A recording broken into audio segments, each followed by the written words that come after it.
So this is the warm-up series. This first one here is called a foam roller open book. What you're gonna do, when you're laying on your side, bottom leg is gonna be straight, top leg, hip is gonna be at 90 degrees with your body. Arms are gonna be in front like this. You're gonna rotate open, keep your knee in contact with the foam roller the entire time. You're gonna go all the way open like this. You're gonna come all the way back. It's called the foam roller thread the needle. What you're going to do, knees are going to be under your hips, arms are going to be under your shoulders. This outside hand is going to go palm up on the foam roller, rotating across, reaching as far as you can. This left arm, the inside arm can bend.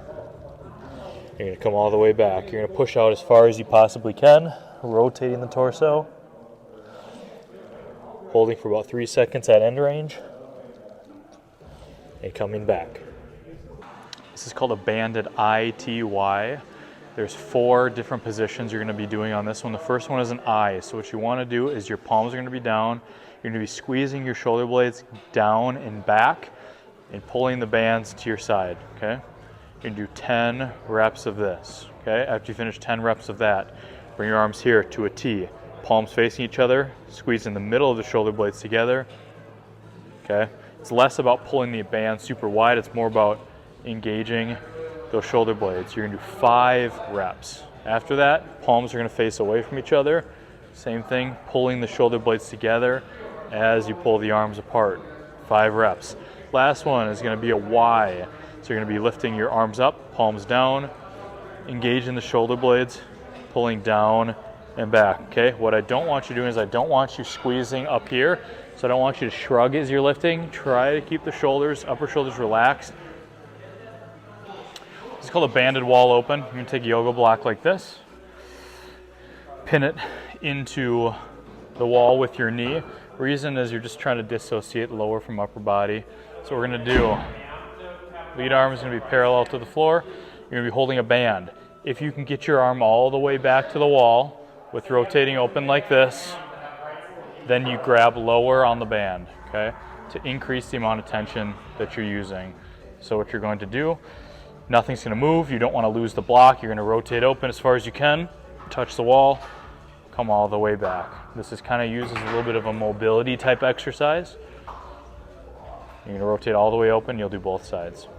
This is the wrist roller exercise. So what you're going to do is you're going to start off by having the arms in front of you like this. You're gonna be pulling each arm and extending the wrist backwards towards you, okay? So what you're gonna do is you're gonna go all the way up, full range, so it's not little itty bitty movements, full range of motion till you're all the way to the top. Once you get to the top, you're not gonna let it go. You're gonna rotate it forward with the wrists. And once you reach the very bottom, you're going to continue rolling it all the way forward with the wrists. So you'll be doing both directions. So you're doing the same thing, all the way up to the top. Once you reach the top, you're going to unwind it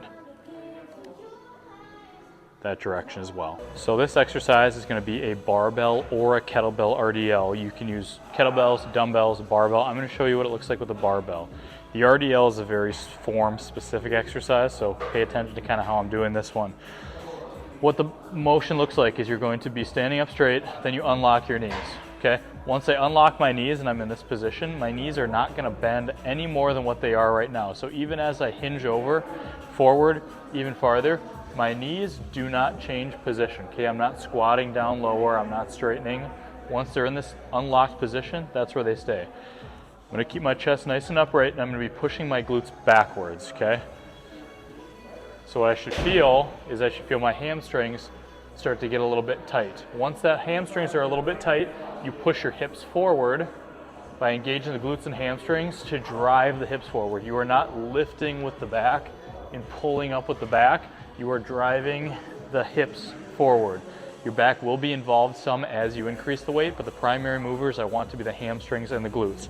So what this is gonna look like when you're holding a bar, you're gonna keep the bar nice and close to your body as you go down. You are hinging, pushing the glutes back.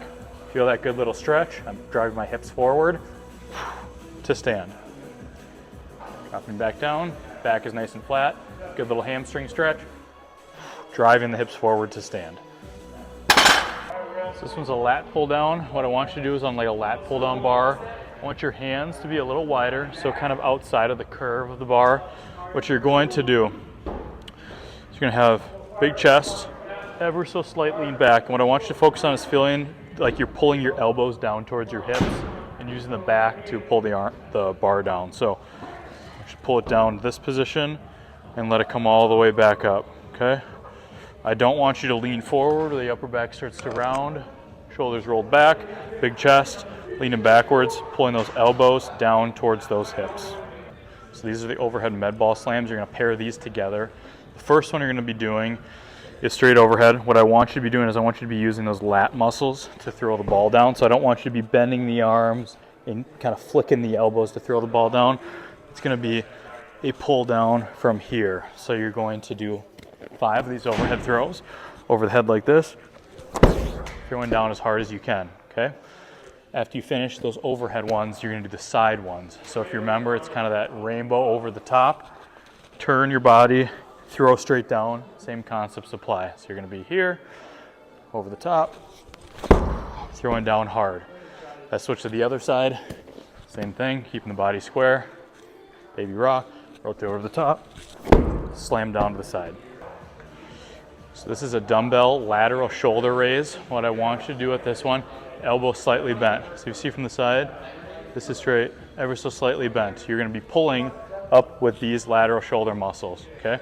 Good athletic position, raise it up, lower it back down. So I'm not dropping underneath it, lifting, and then back down. Lifting, and back down. Don't let the weights get behind you. So if you kind of see it from the side here, they're kind of slightly coming ever so slightly forward, and laterally, I'm not pulling them backwards like that. This one is called straight arm torso. So what you're gonna do, I'm just showing you on a cable machine. You can use bands as well. You're gonna get into a good kind of golf position. Let the band pull you back, kind of into a backswing. And then from this position, you're gonna be rotating and driving your torso to pull the band across, okay? I'm not doing this with my arms. I'm rotating and driving my torso to pull it across. So reps are gonna look like this. Load. Head's gonna stay neutral, driving the torso across. So this is called the Horschel drill. I'm just using a big plate so you can visualize it. You'll probably want to use a 5 or 10 pounder, maybe even more if you want to, but you set up the same as Bulgarians, where your feet are kind of the back of a bench or a block. You step forward, back foot is gonna go up on the bench, okay? So this left leg is like my lead leg in a golf swing. Good athletic golf posture. What I wanna do is I wanna keep the plate tight to my chest, head neutral, rotate over as far as I can, press the weight out, engage my core, and slowly pull myself back to center. Okay, I'm not just letting gravity pull me down like this. I'm actively rotating over and pulling myself slowly back down to the middle with my core. You'll do both sides, and you're gonna rotate away from whichever leg is down on the ground.